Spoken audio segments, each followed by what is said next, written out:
Hello everyone, welcome to Astrology and Magic. My name is Valkyria Verder. We are looking at the eclipse today, the week of the eclipse, the new moon solar eclipse in Aries. I did not feel this until I sat down to film, but it feels like a solemn ending. All of a sudden, as I'm sitting here preparing our episode, I feel like, because I've been kind of up and doing stuff and preparing stuff and clearing stuff and writing a new story at the same time.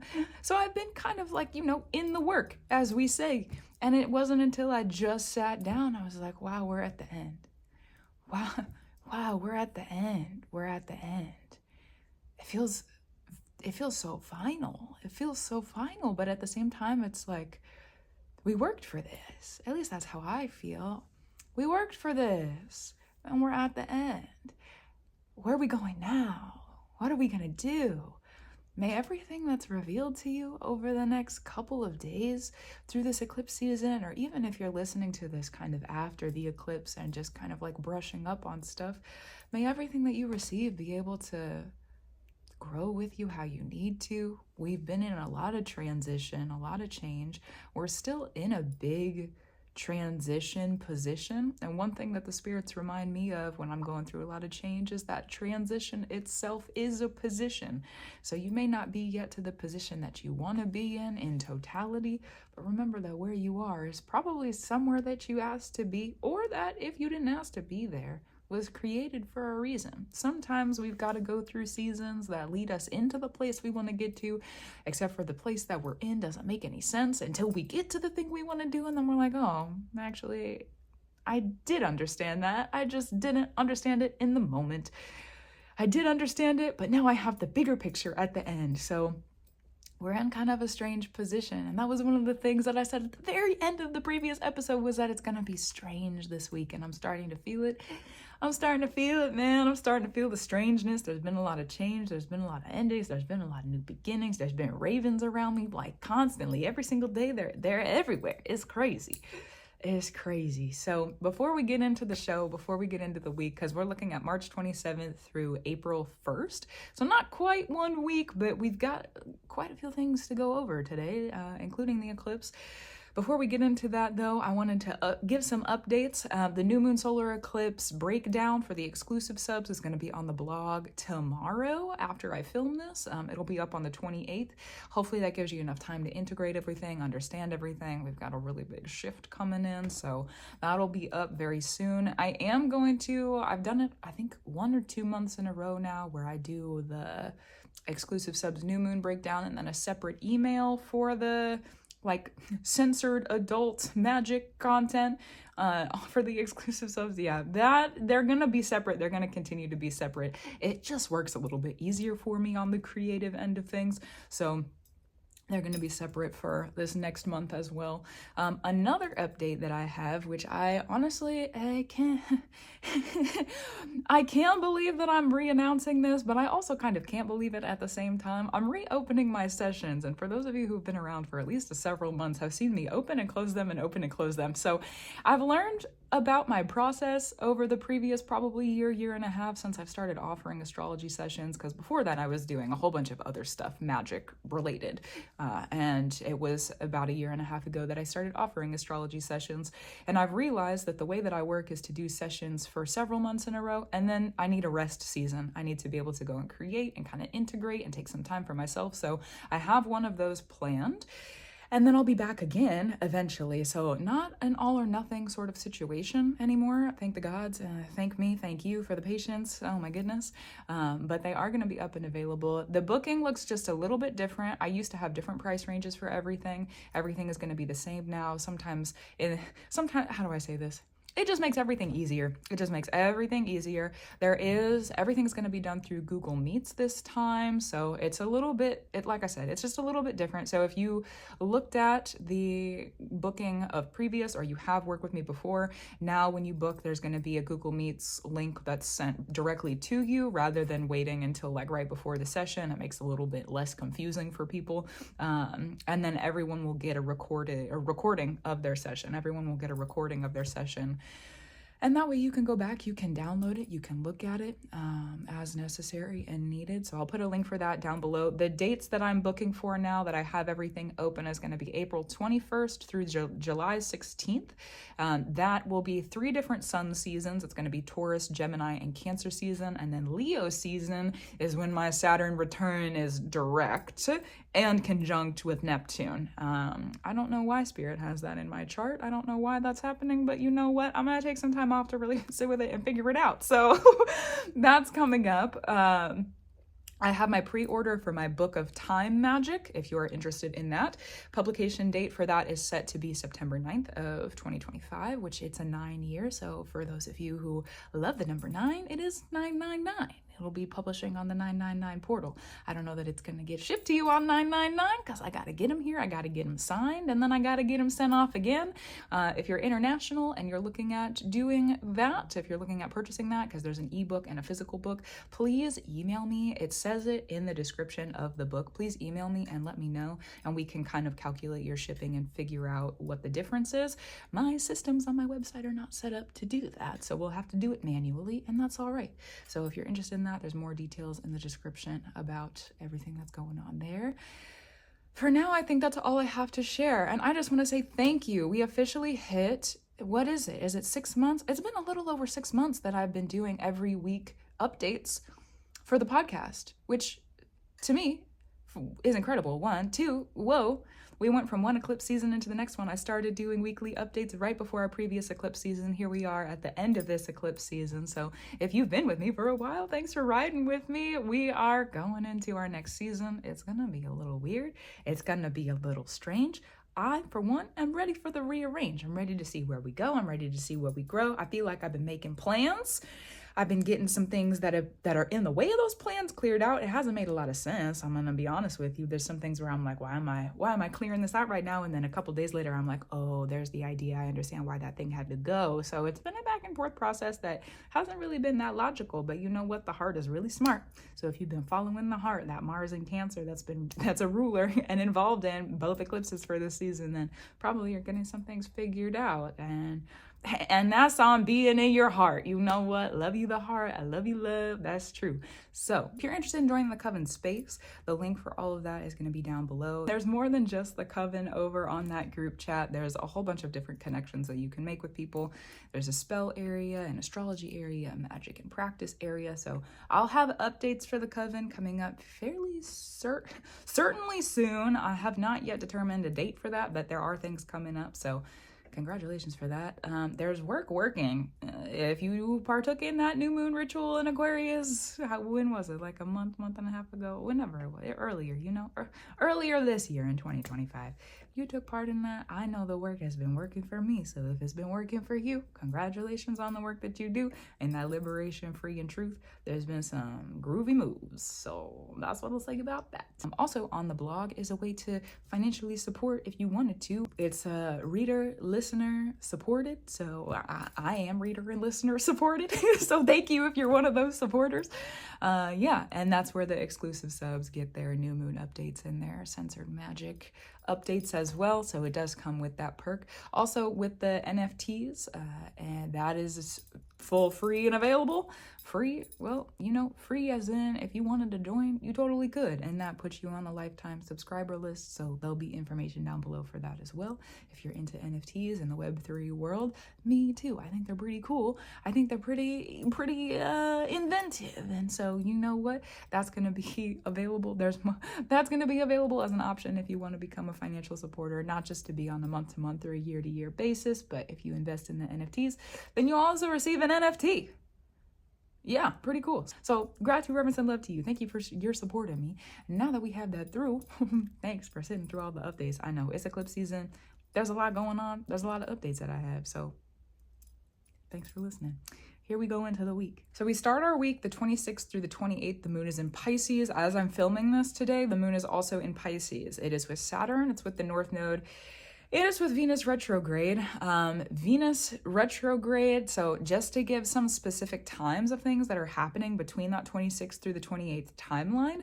The 27th, this is going to be in UTC. So translate to your time where and as needed. 27th at 0030, super fancy, UTC, the dark moon enters Scorpio, which while I'm filming this and as it's being put out, the dark moon is already in Scorpio. So congrats on making it through the dark moon in Libra. I don't know about you, but the final hours of that were really intense. And right after the dark moon entered Scorpio, also really intense. There's been a lot of shadow mother changes. I don't know if you're someone who practices with the shadow mothers, or you got a shadow practice, or you're in the shadow feminine, or what's going on. There's been a lot of moving and grooving in the silent places.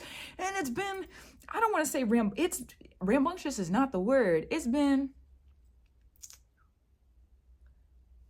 revealing problems that have been concealed that need to be revealed so that they can be dealt with. Yeah, so congrats on doing that work if that's something that you're doing. The dark moon in Scorpio is gonna be pretty different. We've had the dark moon in Libra. We just had the south node in Libra also. So the dark moon in Libra and the south node in Libra were really helping us come together with these really big lessons, these grounded, earthly, womb-centered, motherly lessons of justice and balance and commerce, our resources and how they're related to other people, and how we're exchanging them with other people, contracts with other people possibly. When we get into Scorpio, we also deal with exchanges and contracts. When Libra, they're balanced, they're just. It's something that is, so we've been having to take time to adjust and create justice through those relationships and processes. There could be things that have been being cleared out of your life that have not been just and have not been, serving you and your worth and how you feel like you are in the 7th house, the Venus and the Libra energy. And now that the dark moon is in Scorpio, the dark moon in Scorpio is the dark mothers. They don't really care anymore. They do care. Okay. They do care in the sense that don't touch my kids, don't touch the babies. And they don't really care in the sense that there's not a scale to balance them. There's not a scale to make sure that everything is in order. Scorpio has a lot to do with like back alley transactions sometimes, or it's like the transactions that are not necessarily in the forefront of our vision, or may not always be connected to our worldly sense. Things like the black market, things like, just transact. There's a lot of ways that can be described, but it's the transactions that we may not always want to be a part of, but are necessary. They make the world go round. They're part of the economy. They're part of, if you wanted to put it into capitalistic terms. And also, it's the transactions that we don't always see about other people. It's Pluto and Mars ruled, which is going to be kind of interesting, I think, because in the eclipse season, because both of these eclipses that we're going through are ruled by Mars, and the one that we're going through, Virgo, was indirectly ruled by Mars, because Mercury is what rules Virgo. Mercury at the time was in Aries, and then that's ruled by Mars. So we had this big, circle where that Virgo eclipse was ruled by Mars, but this one is going to be directly ruled by Mars because it's Aries. So Scorpio also being ruled by Mars, I think it's going to be an interesting interaction where Mars and Aries is very, oh goodness golly, Mars and Aries is like, I have the idea, I'm going to do it right now. I have the idea, I'm going to act on it current, I'm going to do it right now. It's current, it's right here, it's right now. I'm not going to think about it, I'm not going to plan, I don't need to know the consequence of it, I'm just going to go. Mars and Scorpio is very different. Mars and Scorpio says, I think 10 steps ahead and I am not going to move too quickly. I'm going to move at the pace that I need to move at. It's very strategic. This is where Scorpios kind of get a bad rap for being manipulative, but they really just have the mind to be able to plan and structure those things. So it's granted, it's not always kind, okay? So I'm sorry if you've been taken advantage of by Scorpio, because that energy can get a little bit ruthless. So now that we have the dark moon in Scorpio, this is why I say I think it's going to be a little bit interesting, is because Mars right now is ruling over that upcoming eclipse in Aries, where it's like, I'm going to do it right here, right now. I have my mind on it right here, right now. I need to activate it. It's now, it's time. And the dark moon of Scorpio, that shadow feminine says, hold on, actually, let's strategize. If we're doing this thing right here, right now, that's going to be the childlike energy. So then we have this dark moon mother energy coming in to say, hey, kid, talking to ourselves, right? Okay, this may not be an external conversation, but an internal conversation. Hey, kid, do you realize what that idea is going to do? Hey, kid, do you realize how your planning is going to go through? Hey, kid, do you realize if you take that step, what's really going to happen? So it can be It can be a really, really, really helpful, supportive energy with this eclipse that's happening, because the eclipse is right here, right now. We've had all these endings. The eclipse, we're going to get more into this in a little bit, but as we go through the transits, right? But that eclipse is saying it's time. I've done the work. We've tried to start something for about 1.5 years now with Aries energy, first house energy, Mars energy, and it just hasn't happened. We've been trying. And so we've been clearing out all these blockages. Chiron right now is also in Aries. So we've also kind of been getting triggered in the process, which is not always the most fun thing to do. But Chiron also reveals to us our powers of healing, thankfully, while we are sitting in those triggers. So we have been, because of the North Node being in Aries, we have been walking through a lot of triggers and having to clear out a lot of just kind of junk and stuff that hurt us from our previous chapters of life, especially stuff that hurt our inner kid. So now that we've done a lot of work to clear out what's been blocking us from our plans, from our strategies, from our victories, this eclipse coming in says, okay, well, now it's time. You've done a lot of work to get rid of stuff. You've done a lot of work to call death onto stuff. You've done a lot of work. Listen, love you, death. You've done a lot of work to set yourself up for whatever position that you're in, whether good, bad, that's interpret that how you need to. And if you're in a position that's a little bit more hard, or maybe you didn't mean to be in the position that you're in, this is where, whether that, or you're looking to strategize a little bit more, either way, because again, it could be used in either direction or in the energy that you're in. The planets are neutral, so it's how you approach them, at least in my opinion. That felt like a bigger gem than maybe I meant it to be. So you know what? Relatively receive that as necessary and needed. Okay, moving on. So with the dark moon in Scorpio now, it's the mother figure in the darkness. If we're willing to listen to them, if we're willing to sit with our internal mother, if we're willing to sit with the mothers in our practice, the altar mothers, if you have an altar mother or there are altar mothers around you, you keep altars for the mothers. Okay, if there's mother nature, even mother love, mother justice, whoever would be in your practice, it could be a godmother or a deity that is a mother also. That's what I mean more by like the altar mothers, the mothers. Okay, sometimes they don't have names. Sometimes they're just around and they love us and they support us and they don't really tell us who they are. And sometimes that happens too, but if you know, then you know. Okay, so, and again, I'm going to reiterate the internal mother, the mother that we are to ourselves. So if you're willing to, in this bright light, because it's going to be really bright, this eclipse is about to be a blinding light. Whoa, hello. Again, we're going to have to adjust our eyes for a second. So we got this big idea. We're doing this thing. The ending is done. We have the new beginning. All this information is going to be coming through, and we're going to talk about that a little bit more. We're going to expand on it in a second when we get there. Okay, we're not there yet. This is just preface energy. The dark moon in Scorpio says, okay, well, I see you. I see you.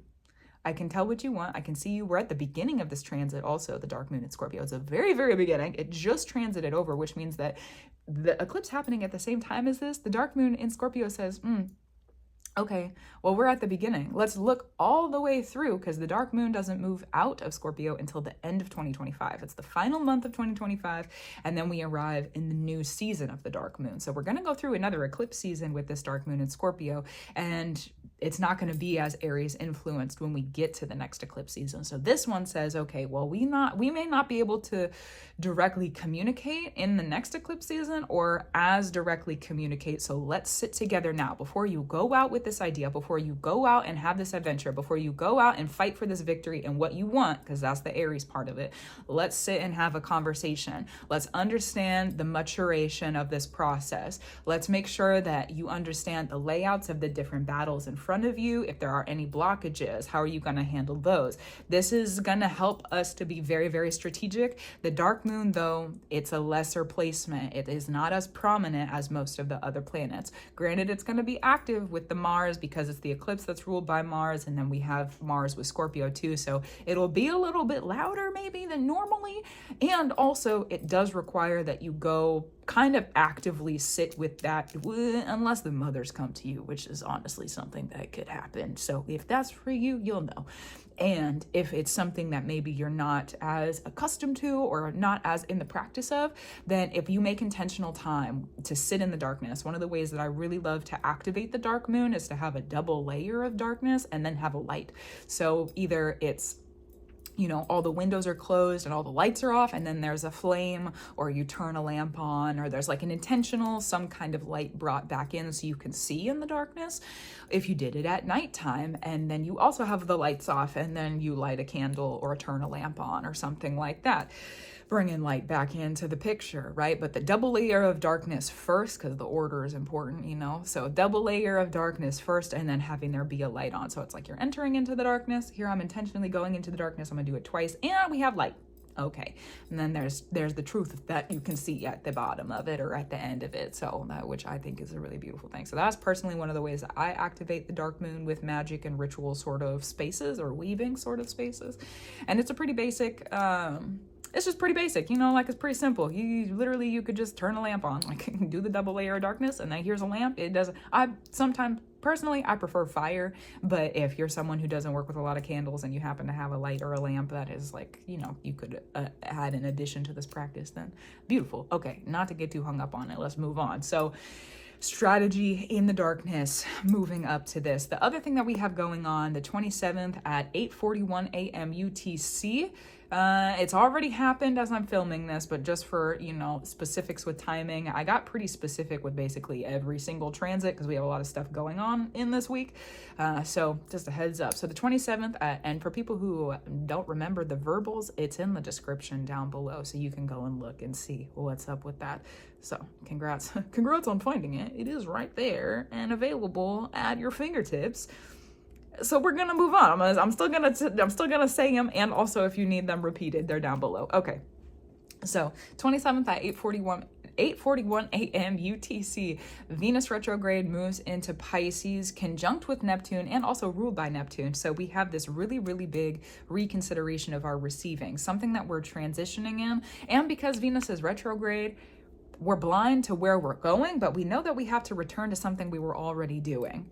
We're blind to where we're going, but we need the skills of who we were. We're blind to where we're going, but we know that something has matured within our Pisces 12th house Neptune stuff. We've matured something. Neptune is at the end of a 14-year transit and is conjunct with a Venus retrograde. That is crazy. So, and Neptune's moving on soon. That's the one of the other things that happens in this time frame that we're talking about today, which is also crazy. So much happening. So, talking about just the Venus retrograde conjunct Neptune, though, it's like something within the spirit, something within your practice, something that you are able to sacrifice and sit in the sacrifices of, so that you're able to receive what you're asking for. What are you willing to sacrifice so that you can receive? What sacrifices are necessary for what it is that you want to receive? Again, we don't know the full picture of where we're going, but we do know that we've developed the skills to be able to receive what we want and what we need. And because it's a Venus retrograde, we're in the process of reconsidering our worth. So what are you worth? More than likely, it's more than what you were worth previously. So stand on it as you need to. You are worth what you asked for. You are worth, what did I say in the previous episode? That you're born and that's enough. Okay, so we create the world that we want to live in. Here we go. As it is that you would ask for whatever this new worth is, it's going to be a combination of the Venus and Pisces energy. So 12th house, the Neptune places to look at would be 12th house, Neptune, and the Pisces area in your chart. Venus influence on this is going to be the 2nd house, the 7th house. We've got Venus, Libra, and Taurus. Those are going to be the connected areas. So if you've got any overlap in those, really check out your skills and like the placements in your chart to see if there are any overlaps. More than likely, it'll hit you a little bit harder or impact you a little bit harder if you do have crossovers of that. Say you've got like a Venus that is ruled by Pisces, for sure. Maybe you've got a Neptune. I don't think Neptune would be in Taurus. That would be too long. But maybe you've got Neptune in the 2nd house or like Neptune in the 7th house. Then maybe this might impact you a little bit more directly as well. So look for those crossovers that you've got going on to see if it's something that's prominently. It's going to be a bigger portion of your life if something like that is true in your chart. So again, we're making transitions. We don't have the full picture of where we're going, but we know what we need to do right now, right here, to go back to something that we've already matured in so that we can move forward and move on. And we'll have a bigger picture when Venus goes direct and goes back over the 29th degree. We'll have a bigger understanding of kind of like, what are we earning for ourselves with this transition? What are we maturing into? Again, we don't actually know, but we'll be able to see where we're going once Venus does go direct. So we'll have more on that in another episode, but that's something to maybe look forward to. Yes. And then the moon in Pisces, oh goodness, let the emotions emote. Something that when was it? It was like 2 nights ago, I think, at this point, 2 nights ago, right before the moon moved into Pisces, I was sitting outside and I was sitting with the spirits and I felt the portal of the eclipses open. And I was like, that's early. We're not even to the eclipse yet. Normally, I feel the portal like on the equinoxes and the solstices and the eclipses, like on the days where there are big events happening. Normally, I feel or can see the portals happen. I have a pretty natural inclination for the vibration, you know? So I was sitting out with the spirits and I was feeling through what was going on, and I could feel the portal open. And I was like, well, that's kind of early. You mean the portal's already open? Because like we've got several days until the eclipse happens. So okay, then I guess we'll ride. Interesting. So if you've been feeling kind of like the transition's already happening, here we are. Moon and Pisces. The story between Pisces and Aries really is, they're both about transition. Pisces, we've got transition. That's where the North Node is currently. So I guess it makes sense that the portal has created itself, you know, has curated itself, has opened and has started the process, because the North Node previously was in Aries, and that's the chapter that we're really closing out and finally being able to start what we want, this new purpose that we've been given and been driven in to get going over the previous year and a half. Well, we're arriving now. So the North Node being in Pisces, this moon being in Pisces is really like, okay, here's kind of the final days of this watery feeling. Here's kind of the final days of what it is that we're sitting with and revealing, and what have we matured into? What have we given up to be here? Who have we become? How have we done it? What's the vibe of it? What's the vibe? And again, the word maturation keeps coming to the forefront. What's the maturation? The maturation process, the mature version of you. How have you matured? What have you matured also, where Pisces is in your chart? What have you matured? Because something has matured. Something has matured. You have matured for sure. And something has matured. And then when Aries comes through, it's like, okay, I'm ready to make those sacrifices to begin the new thing. I'm ready to start the new thing and give the energy to it. So again, 26th through the 28th, that's the moon in Pisces. When we get to the 28th, on the 30th, the 28th to the 30th, pardon me. 28th to the 30th, the moon is going to be in Aries, which again is ruled by that Mars in Cancer, and Cancer is ruled by the moon. So if we go back to the moon in Aries, then it's ruling itself. It's just, it's a circle. It's been like that pretty much all season, because we have a lot of stuff that's in Aries, or that is like, you know, we've had a lot of those circles. I mentioned it in other episodes. I'll mention it here again because it's still happening. It's still happening. And really what this does is it brings the ruler back to itself, which means that we are being asked to go back to us ruling ourselves. Aries has a lot to do with that first house. It has a lot to do with the self, who we are as an individual, what we want as an individual, where we're going as an individual. So we're being asked to bring our power back. I know I've been doing this, so really as necessary and needed. I've been doing a lot of work to call my power back to me in a lot of different areas of my life. Didn't even kind of realize that's what was happening until I put the pieces together about Mars and Cancer having the ruler come back to itself with the eclipse that's up and coming. So, you know, we're calling power back to us. We're clearing things out that don't allow us to be true to ourselves and don't allow us to be who we are. Probably already you're starting new things where you're like, this is who I am now. This is what I want to do, right? Because this is a period time of transition. So simultaneously clearing things out that no longer allow you to be in yourself powerfully, however you would define that for yourself. Maybe you don't even have the words to define it, but you know, the presence of it, the existence of it. And then at the same time, starting new things where you're like, this is who I am. This is how I am. This is what I want. This is where I'm going. This is where I'm at. And so it is. So that's going to be the moon in Aries. Oh my God, here we go. Okay, are you ready? Are you ready? So the 28th at 2036 UTC, that's when the moon moves into Aries. So then the 29th at 10:58 a.m. UTC, that's when the new moon is exact in Aries. Here's our new beginning. How are you winning? How are you grinning? Oh my goodness. There's gonna be such a big movement. It's gonna be such a big movement. It's gonna be so bright. Aries is about your birthright. It's about your birthright. I also want to bring into the picture as well, okay, different energy, let's sit with it. I also want to bring into the picture as well that Neptune moves into Aries right after this. So this is not just about our birthright, it is about the spiritual rights that we have earned. It is about the rights that we have earned because of the work that we have done.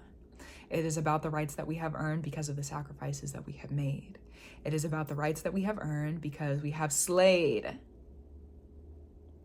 Maybe you have been delayed. Maybe you have been delayed, and that's all right. That's all right, because the delay, what do they say? Rejection is protection. Being delayed in the spirit means that there are other things that need to be done so that you can arrive where you are needing to arrive in a way that is safe for you, in a way that is protected for you. So something that we've been working in for the previous year and a half since the North Node moved into Aries, and then especially since the North Node in Aries eclipse, the new moon solar eclipse, April 8th of 2024. I know I mentioned that date a couple of times in other episodes, and I'm going to mention it probably some other times in this episode too. I know for me on that day, I was receiving messages, because we also had in that previous eclipse season, April 8th, 2024, Mercury was our only planet retrograde, and it was retrograde in Aries, where the eclipse was happening. At the time, I had recommended to people, so if you've been with me for that long, maybe you remember this. I recommended at the time to people, write it down. Write it down because we're going to have to come back to it. Write it down because we're going to need to return to it. Write it down, record it, make a voice note, do something so that you can go back to who you were. You can go back to that time period. So if you have done that, probably before the eclipse, honestly, start to return to it if you feel called into that. Start to return to it, start to understand it a little bit more, start to open-hand it a little bit more, start to create a little bit more in it, start to create a little bit more with it. I know for me on that, how do I say this? For me, with the time magic stuff that I'm doing, that's when that door opened for me. So that's part of the reason that I'm starting the deep dive back into the magic. And how do I explain that? It was this huge integration of wisdom. It was just, I just kept writing and I kept writing and I kept writing. My hand was sore, but I was like, I can't not write, because if I don't write this down right now, I'm gonna lose the information forever. So like, I have to receive it right now. We also, because Neptune is about to move into Aries, Saturn is about to move into Aries, the energy of this is very serious. Sometimes with eclipses, we get whimsy. Sometimes with eclipses, it just kind of depends, right? This eclipse, very serious. There's a very serious undertone to it. There's a very serious, again, the maturation process. There's a very serious maturity to it. We have matured into something. There is maturity, and at the same time, we're at a brand new beginning, and we're going to be going through a large... Lunar nodes are 18.5-year cycles, so we're going to be going through a large maturation process again. We also need to keep in mind, oh goodness gracious, we also need to keep in mind that Pluto just moved into Aquarius, right? Now, Pluto and Mars work together to rule Scorpio. Mars, since it's ruling this Aries eclipse, interesting crossover, so I just want to note that for a second. And then, I talked about this on other places as well, but I'm going to bring it back up again in case you're new to the space, or you just don't remember. Whatever, we got to talk about it either way, whether you knew or not. So, Pluto moved into Aquarius for the final time, late 2024, the previous year. Oh my goodness. And then early 2025, that's when the lunar nodes switched over to Pisces and Virgo. Okay, well, when we get to 2042 and 2043, that's when the lunar nodes are again going to be the North Node in Aries and the South Node in Libra. 2043 to 2044, that's when Pluto starts its crossover into Pisces. So for the next however many years that is, I don't want to math right now, that long time period that we have, the lunar node cycles are working with Pluto. The lunar node cycles are working. It's like the moon and Pluto got together and they have this secret little pact.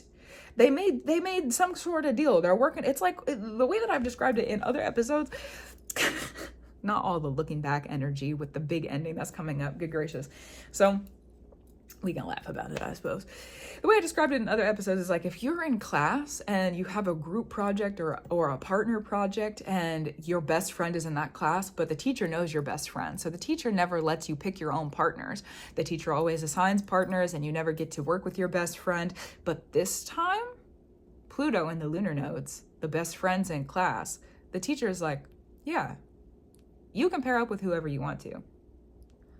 So from across the room, Pluto and the lunar nodes clocked each other. And they said, hey, with their eyes. They didn't even say anything. You know what I mean? Silent conversation. That's how it is with best friends.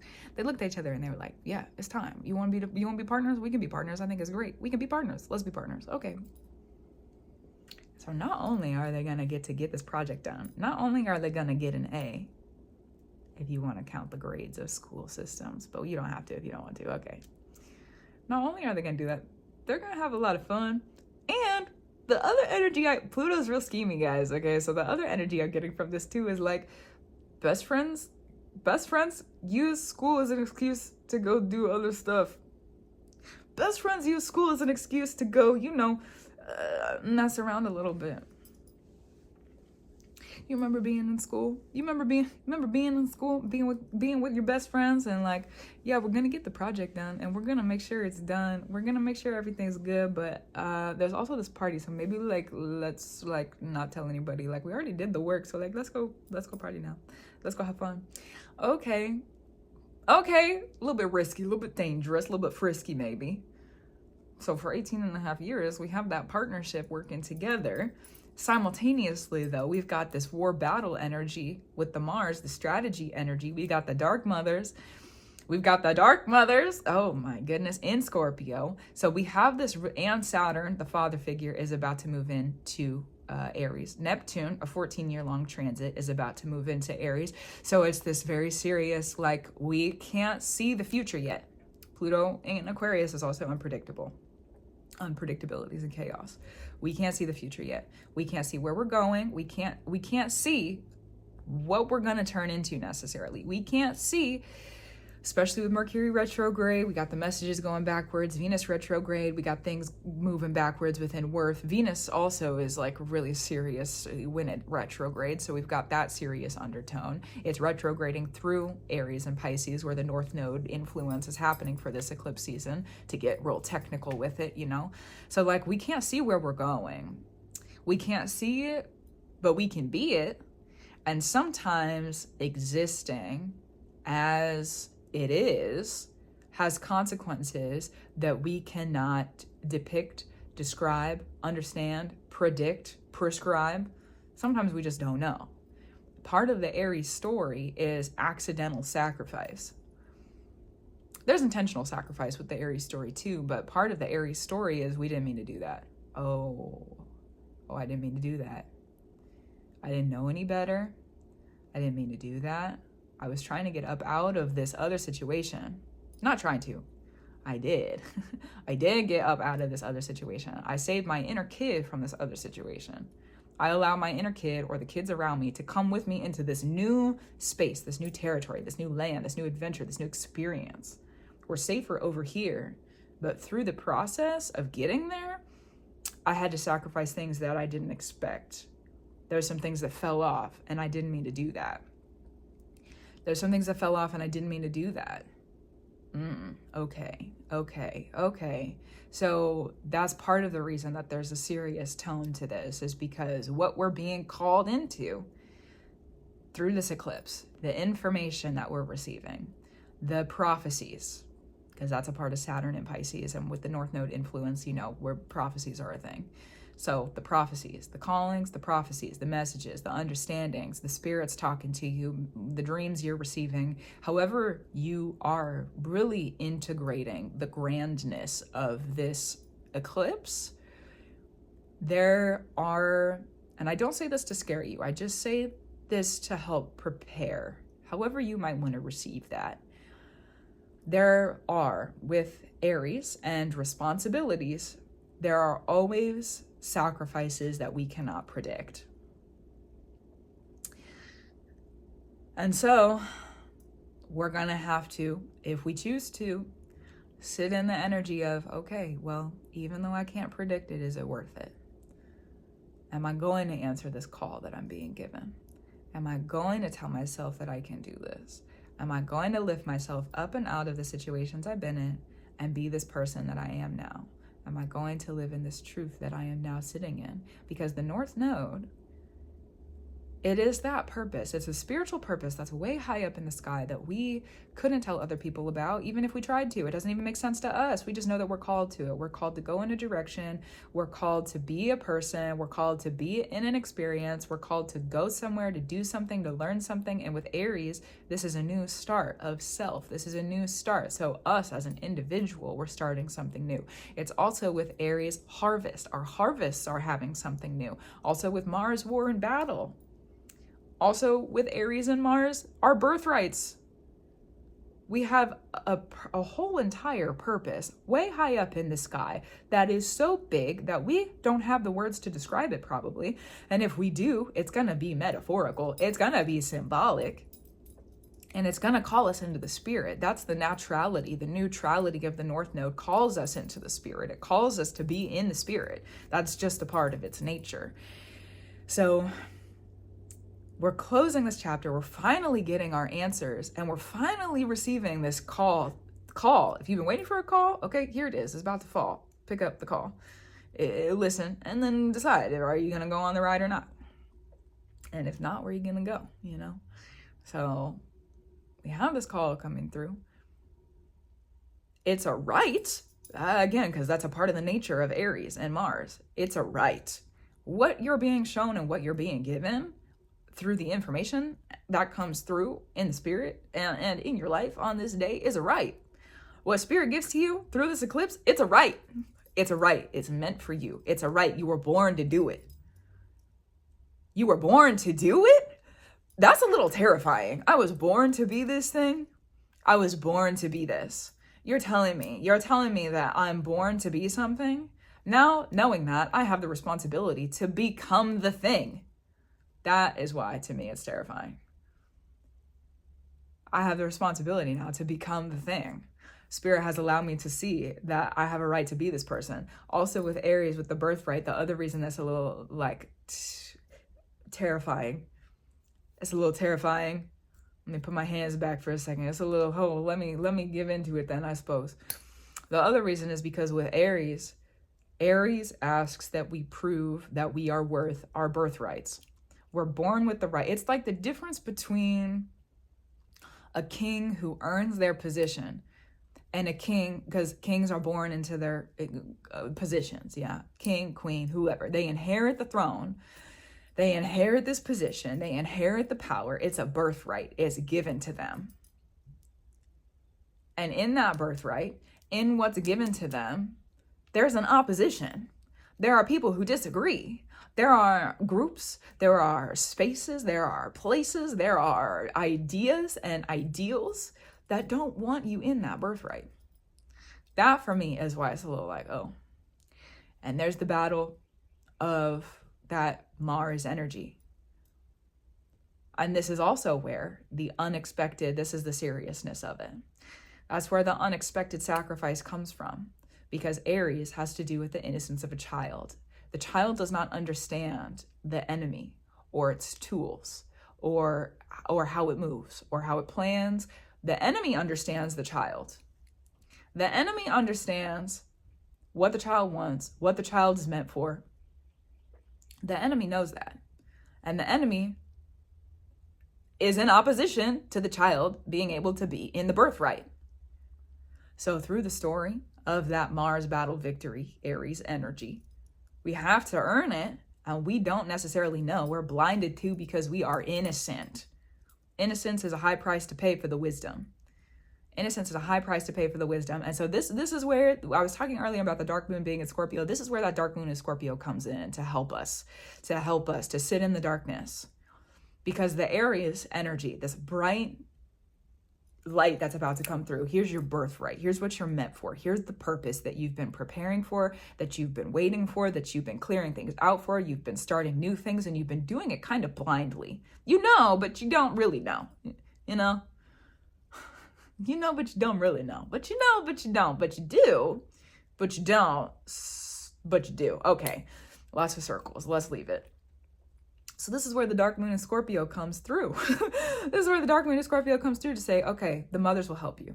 Okay, as long as you're in good standing, you know, as long as you As long as you know what's up in your world with your mother shadow feminine energy. We've been going through a lot of preparations in the South Node in Libra with the dark moon influence. We've been going through a lot of preparations to make sure that we have healthy relationships in mother energy, healthy relationships in the mother attitude and the mother gratitude and the mother space.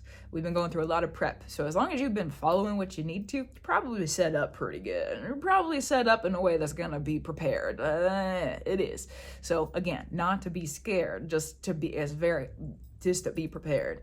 So the birthright comes through as the understanding. The darkness, it's an eclipse, okay? It's a solar eclipse. Of course, there's darkness included in this, which means that the dark moon is also going to be more activated because of that.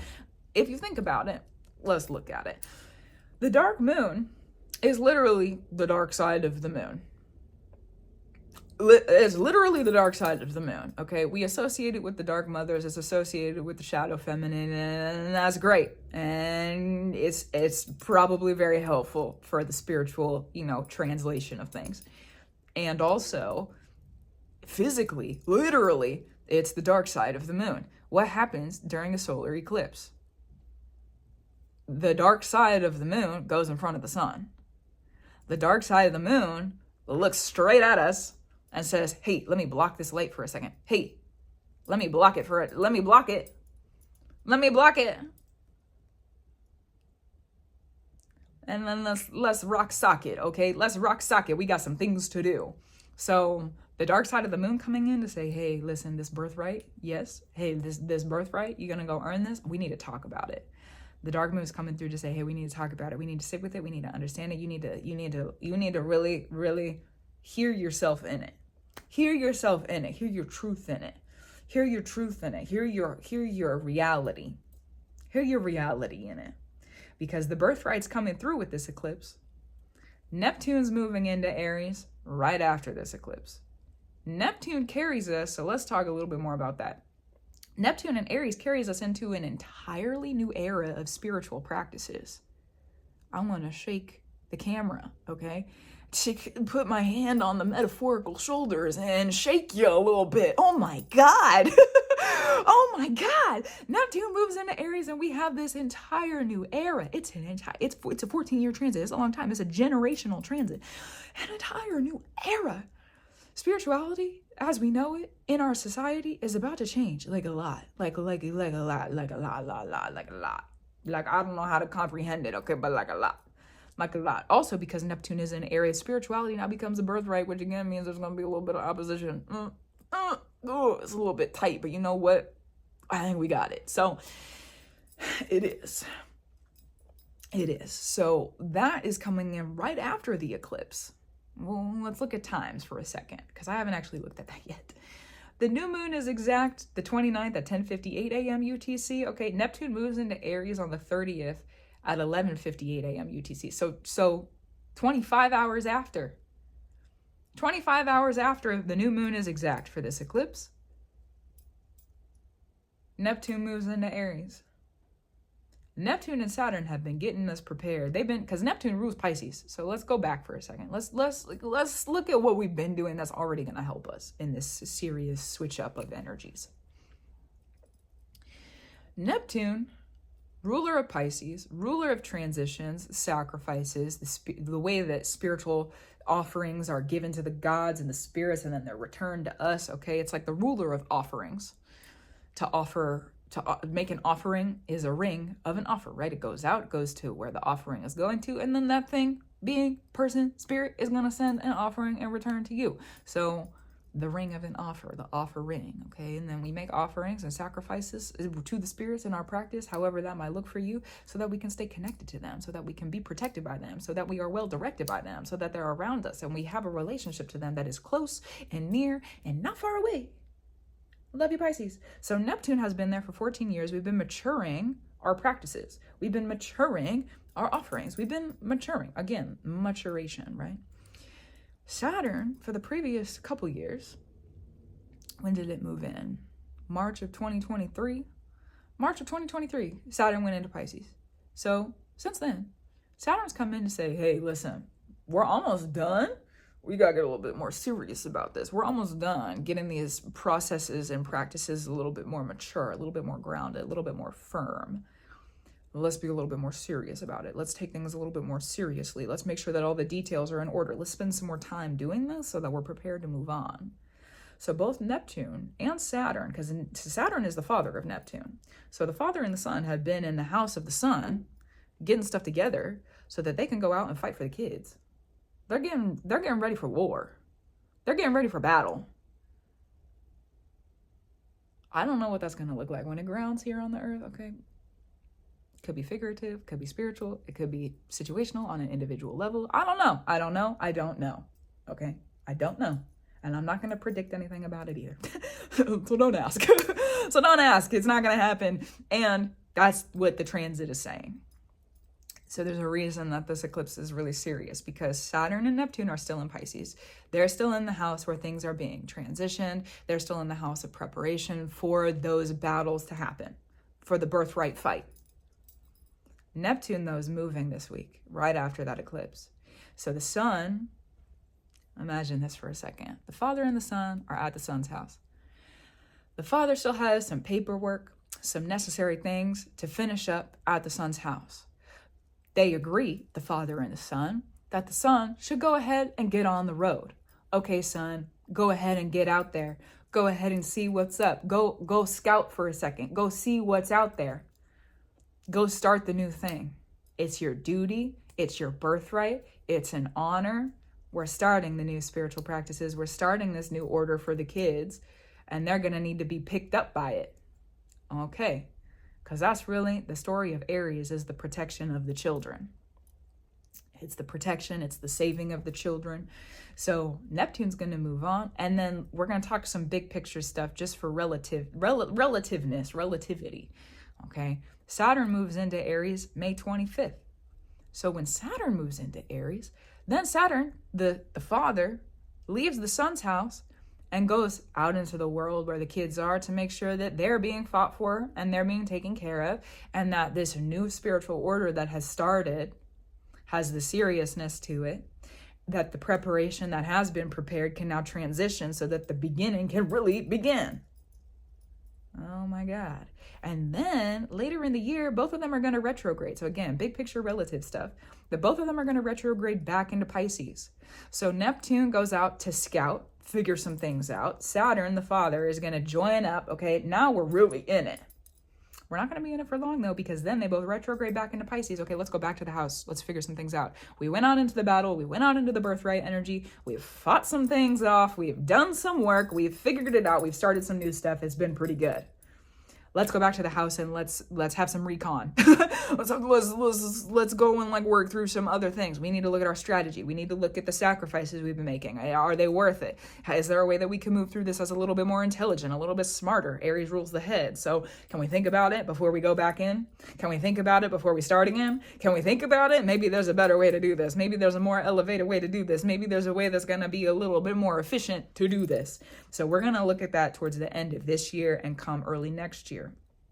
Now, with that transition, it's a big change in position. We're going to see changes in society and how we work together on a spiritual level. We're going to see different things happen in our spiritual practices on an individual level. The minds are going to change. Aries rules our head. The minds are going to change. This eclipse is coming in to make sure that we're aligned with who we really are in our mind. Neptune's moving in to say, hey, now that you know who you are in your mind, here's the spiritual part of it. Here's the lens of the spirit. Here's the new beginning. Now that you know who you are in your mind, okay, well, we're going to start now. We're not wasting any time. We're not wasting any time. And I have some other things for you, okay, Neptune, shout out. Because once Neptune moves into Aries, Neptune is still going to rule over Pisces, which is where Saturn is, which is where the North Node is, okay, which is where the Venus retrograde is, which is where the Mercury retrograde is. We haven't even talked about that. Mercury retrograde is moving back into Pisces right after the eclipse, too. Oh my goodness. And it's going to be conjunct with Neptune right before Neptune moves into Aries. So we're going to have this big moment. The eclipse, oh my God, the eclipse says, here's the birthright. Are you ready to fight for it? Here's the birthright. Are you ready? It's pretty serious. You might not understand the full implications or the full impact of it, but this is what we got for you. This is what we got for you, and it's yours. You want it because we want you to have it. Okay. Then Mercury retrogrades back into Pisces, becomes conjunct with Neptune, and Mercury sits with Neptune, and Neptune's like, hey, we're about to move on. I'm about to start this thing. Is there anything else you need to say?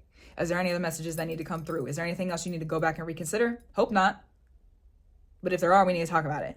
And if you need to talk about it, you need to get it off your chest. Okay, then let it rest. Talk about it, get it off your chest, and then let it rest. And then there's also probably, because it's Pisces, there's probably going to be some messages that come through. So serious. Oh my goodness. Even as I'm sitting, like, I keep being pulled out of the serious energy to talk about the planets as I'm sitting here talking to you, and then I keep being pulled back into the really serious energy. So it's very serious. So Mercury, let's go back to that. Short intermission on the energy of it. Okay. Going back to the Mercury retrograde conjunct Neptune. When that conjunction happens, because let's talk about the timing of that. The 30th at 2:18 a.m. UTC, that's when Mercury retrograde moves back into Pisces to be conjunct with Neptune, also ruled by Neptune because it's in Pisces. So that's going to be our final moment of, do I have anything else left to say? Neptune, because it is at the most mature degree that it is going to be at. Crazy. It's crazy to me that this conjunction is happening literally at the very end. At the very end. This could also be congratulations, a congratulatory message. It could be, honestly, it's going to be different for everybody. This is going to be a very different position for every single person. If you're looking at the very, very end, what is it that Neptune needs you to hear at the very, very end? That I don't know. But you're going to know, because you're going to go through the experience and then you're going to hear it, you know? Okay, so that's happening. Eclipse, Mercury moves back. There's the eclipse. Mercury moves back into, I'm laughing, but it's so serious. Oh my goodness. Let me not get overwhelmed. Going back. Mercury goes back into Mercury retrograde goes back into Pisces, conjunct with Neptune. Then Neptune moves into Aries. So we've had all the messages come through. There could also be some prophecy things that happen when Mercury is conjunct Neptune. So if that's something that is in your practice, just kind of keep an eye out for it if you feel like you might need to. So then Neptune is going to move into Aries. And this is all happening while the moon is still in Aries, by the way. We haven't even gotten to the moon in Taurus yet. Crazy. So then Neptune moves into Aries and is like, okay, I'm not wasting any time. Listen, we've said, so here's your birthright. Here's your birthright. You've got it. Here's the final words we need to say before we move on. Again, going to be different for everybody because everybody's in a different position and everyone has matured into something differently over the years. And we all come from different places and we all practice a little bit differently. So you know what it is. Here's the final words we need to say. I'm not wasting any time, says Neptune. I'm not wasting time. I'm moving. We need to start this and we need to start it right now. There's no hesitancy. Honestly, there's a little bit of urgency to it. A little bit of urgency to it. Maybe not an emergency. Maybe not an emergency, but urgency. We got to start this right now. It's important that it starts right now. And then because it's ruling over this North Node in Pisces, it's going to be ruling over Saturn in Pisces, okay? And it's going to be ruling over the retrogrades of Mercury and Venus in Pisces. We're going to have a very, very different energy coming through in our transitionary spaces. I don't know how to emphasize that it's going to be very different. It's going to be very, very different. I even need to back up from the camera. It's going to be very different. After all this happens, we cannot go back. After all this happens, we are done. We are done. We are done. We are done. We've had time to have fun. We've had time to figure things out. Not that we can't have fun moving forward, but like we're being placed in a very serious position through this eclipse. The world is in a very serious place right now. The world is a very serious place right now. The planets know that. The gods know that. We know that. Hello. We understand that here as humans. And because the world is a very serious place right now, in my experience and in my practice, the spirits don't play about making sure that the kids are okay. The spirits don't play about it. They don't mess around about it. So if they have Neptune, what we got going on with the planets, moving into Aries to make sure that they can start to get the kids together spiritually, because that's what's going to happen. It's going to happen spiritually first. It's going to happen in our heads first. It's going to happen at our altars first. It's going to happen there first. And then when Saturn moves into Aries, that's when it gets real world serious. That's when it gets no more mysterious. Now on the earth, it's serious. Now in our systems, it's serious. Now in the job, it's serious. Now with the work, it's serious. Now with these institutions, it's serious. We have time to prep before Saturn gets into Aries, okay? And this is not a misstep. That's part of Aries energy, is that you're supposed to make mistakes. You're supposed to screw up. You're supposed to mess up. Aries doesn't really know what it's doing until it does it. And sometimes when Aries does it, it realizes, oh, maybe I wasn't meant to do that. Maybe there's another way. Maybe there's another way. So it's not about taking missteps. It's not about taking missteps. It's about making sure that you keep going. Even if you take a step, oh my God, this makes me want to cry. Even if you take a step and you realize, actually, maybe I should have gone the other way. Okay, well, then go the other way.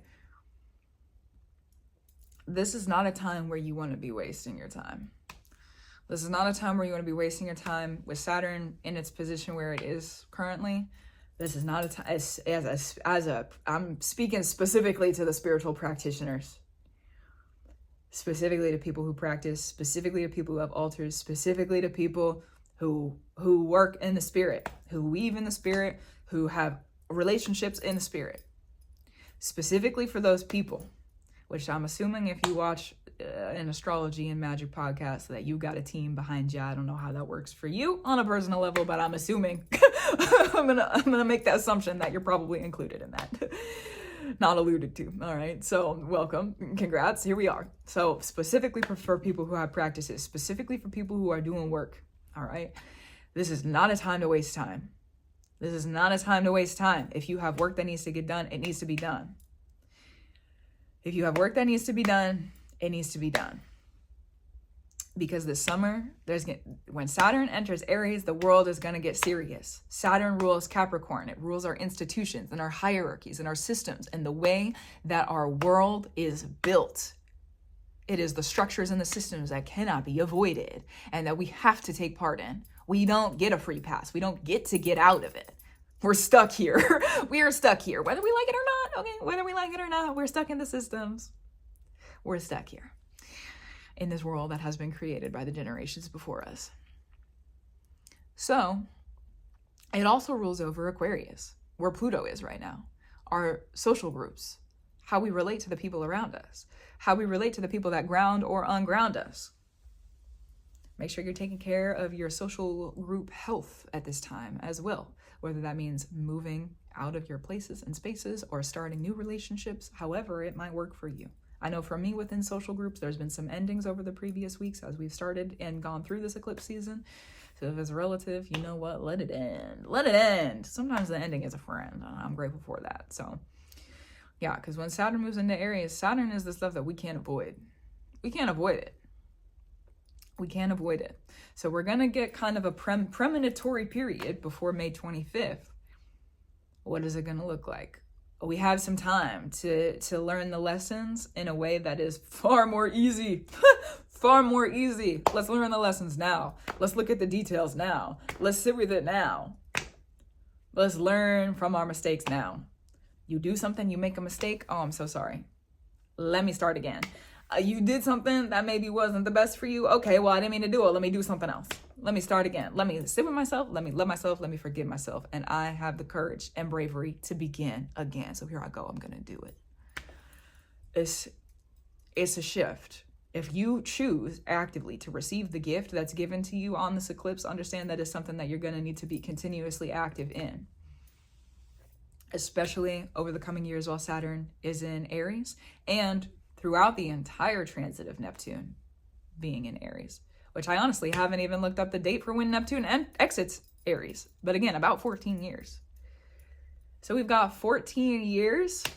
14 years. This eclipse is bringing us a 14-year cycle. It's bringing us a 9-year cycle because eventually the South Node's going to be in Aries and we're going to ground that big picture. It's going to come to the Earth. We're doing work for 9 years and then it's going to come to the Earth. Neptune's still going to be in Aries then. Still going to be in Aries. So we're in a very serious position. We're at the very beginning and we have no way of knowing. We can have the premonitions, we can have the prophecies, we can have all of that good stuff come through on a spiritual level to help us understand and direct ourselves and protect ourselves, okay? But in the reality that we will experience through our lives, there's no way for us to be able to say that's exactly what it's going to be in this energy. And that's really the thing about it. If you choose to accept it, the spirits have something for you. Should you choose to accept it, there's a new purpose. Should you choose to accept it, you've been prepared for it. You've been preparing for it. Have you been preparing for it? I know I have been. Spirit's been asking me to do some crazy things recently. At least, you know, new. They've been different. They've been uncomfortable. So maybe this is going to feel uncomfortable, but if you actively decide, because you don't have to do it if you don't want to do it. Thank God for that. So if you actively decide that this is something that you're going to do, whatever this is that's being brought to you, this thing, this purpose, this new beginning that's being brought to you, if you actively decide, I'm going to do this, I'm prepared for it, and I'm willing to accept the consequences, I'll ride in it. I'm going to decide in it. And I'm going to earn that right. I was born for it. I've broken off a whole bunch of stuff in my life so that I don't have to go back there. So you know what? I'm prepared for it. I've been preparing for it. I practiced for it. And I'm not just going to give it up. I'm going to live it up. I'm going to pour life into it. I'm going to go and give myself that right. And I'm going to stand and I'll fight for it. Again, the Aries energy. I'm going to stand and I'm going to fight for it. And keep in mind that this also, Neptune being in Aries for this transition, is a generational thing. So it will be something that is a birthright for you that will transition the generations before you and that are to come.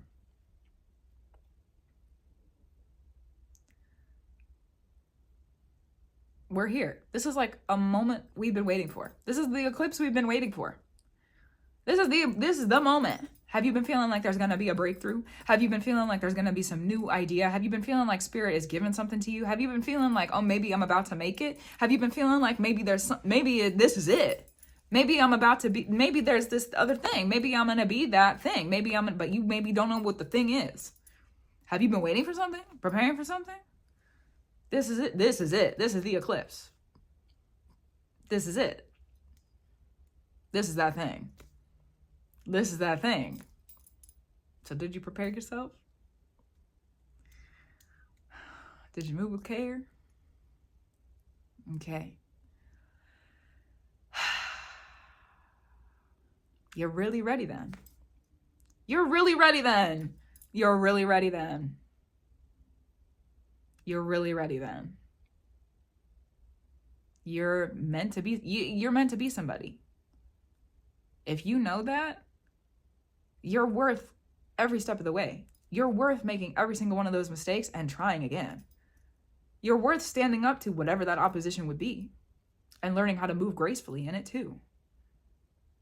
You're allowed to take your time. You're allowed to become a different person. You're allowed to earn the rights that Spirit is giving to you. Spirit doesn't just allow things. Spirit allows them because it's time. Spirit doesn't just allow things. Spirit allows things because it's necessary, it's needed, and we're going to need you in your new purpose. In our frightening world that we live in, our very serious world, in this current moment of time and place. We're going to need you. We're going to need you. Me, other people around you, the spirits, the earth, we're going to need you. We're going to need you. You're worth every step of the way. You're worth the right.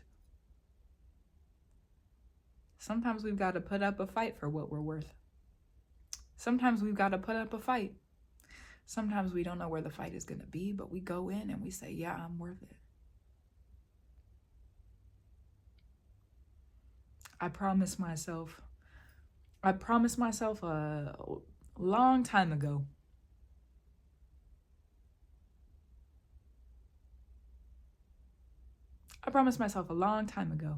that I would wake up and I would go to war for myself every single day. That I would wake up and I would go do what I needed to do every single day. I've broken a lot of cycles where I come from. Stuff I don't really talk about on the internet, but I have. It's true. I've broken cycles. I've broken curses. I've broken hexes. I've broken a lot of things. that have been offered to me, that I have not agreed with, that I have inherited, that I did not want.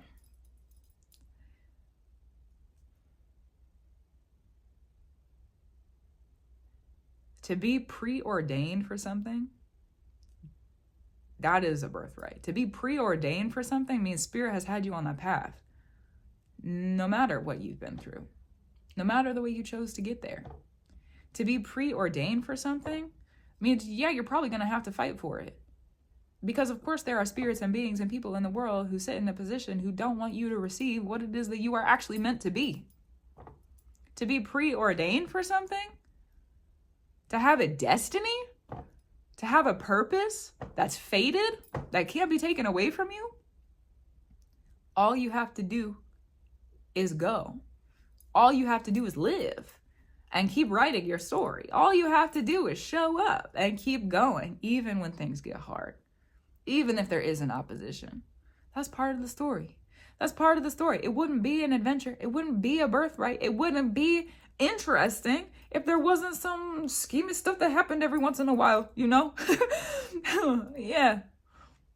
So if you're gonna go and become this new version of yourself, then may it be true for you. May you be protected as you need to be. May you be well directed. May Spirit offer you every single detail that you need to understand what it is that you're about to receive and what it is that you're about to answer for a calling that is being offered to you.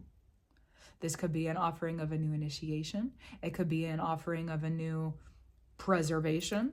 Okay, it could be an offering of a new fate. It could be an offering of a new story. It could be an offering of a new glory, okay? A new victory. An offering of some kind. And we have been thoroughly prepared. As long as you have been going through what you've needed to go through and writing the story as necessary, we've been prepared. We've been prepared. No more time to be scared. And if you're scared, do it scared. Sometimes we have to. Sometimes we have to. I was literally sitting with myself yesterday. I've been feeling this energy. I was sitting with myself yesterday, less than 24 hours ago. I was sitting with myself, and you know what I said to myself? I was like, the only thing standing in between me and what I have to do is the fact that I need to do it. Sometimes there's other blockages. Sometimes there's other things that stand in our way. Maybe there's an emotion that stands in our way, or we have a mindset that stands in our way. But that wasn't how I was feeling. I was like, no, I have been prepared for this. I have been prepared for this. And literally the only thing that is standing in between me and what I need to do is my own will. And I am grateful to be in that position. And it is also very, very, I want to say frightening, but that's not the word. It's just it's intense. It's an intense position to be in. To know that the only thing that is in between you and what you are going to become is yourself. Okay then. We're going to go into the moon that's after the eclipse also, just because I know on a personal level that I'm going to need some time to rest and understand after this eclipse comes through. So for you, I'll bring the next moon as necessary and needed. Sit with the receiving as you need to. So the next moon is happening the 31st through the 1st. It's going to be in Taurus with Uranus, ruled by a Venus retrograde that's in Neptune, ruled by the Neptune that just went into Aries, which is ruled by Mars in Cancer, ruled by the moon in Taurus. Okay, so it's another circle. I called it a circle of rulers. It's another circle of rulers. And because it's including the Aries energy, and we have the Neptune that's in Aries, and right, so it's reflective of the things that have just happened in this eclipse energy, filtered through the Taurus and the Venus retrograde. Now, this is the moon that says to us, okay, well, I have the resources to do this. And if I don't have the resources to do this, where do I need to look at acquiring resources? Where do I need to look at growing resources? Where do I need to look at maybe bartering, trading, buying things? I don't know exactly how it would translate for you, but it's also with Taurus, it's the resources of self. What do you already have? How can you create it for yourself? If we're going off to war to earn the birthright, okay, if we're going to use that metaphor, you have to be able to fund it. So where is that coming from? That's going to be the moon in Taurus. Also, because it's ruled by the moon in Cancer, the Mars in Cancer, we got the moon circle with the rulers still going on, okay? because that's still happening, probably there's going to be some pretty big emotions, because also Venus retrograde is involved in this. There's probably going to be some pretty big emotions of maybe I've been worth this the whole entire time and I just haven't seen it. It could be struggles of, I don't know if I'm worth this. Am I worth this? Am I worth going off and doing this?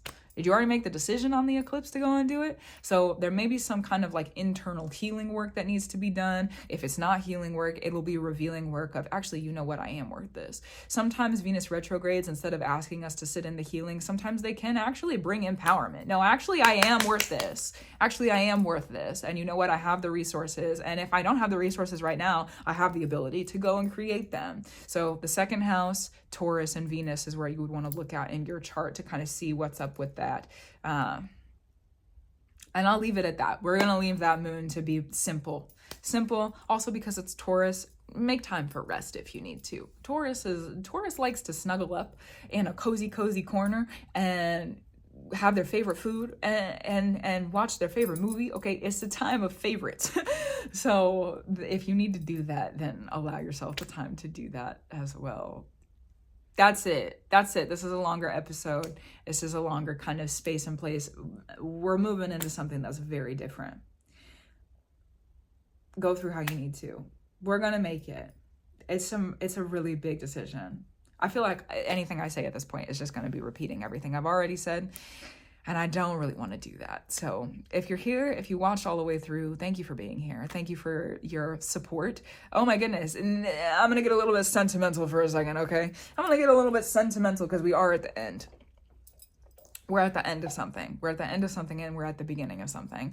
And I want to say thank you to the people who have supported me for so long, the people who have been with me for so long, because as someone who has a Saturn in Aries, I have been going through and learning my lessons of Saturn in Aries for quite some time now, making sure that I'm prepared for the Saturn return that I'm currently in and have started.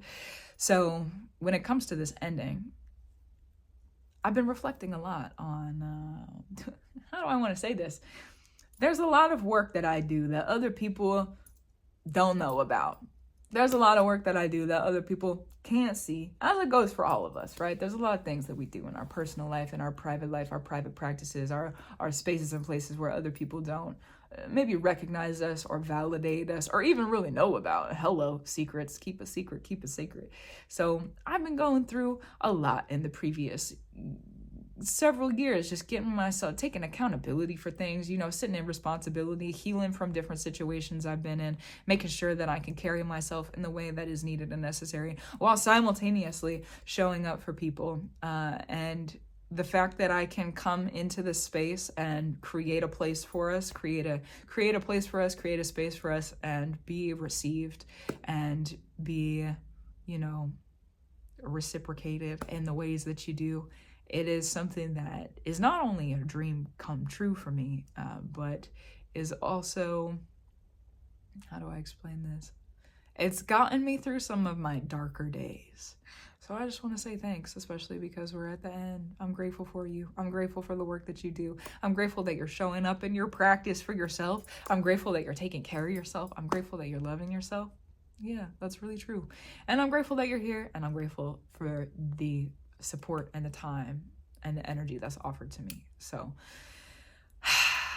I know we're at the end and we're gonna break through. So that's what I'll leave with you. Gratitude, reverence, and love to you. Keep up your brew as you need to. Congratulations on your manifestations. Predict your future.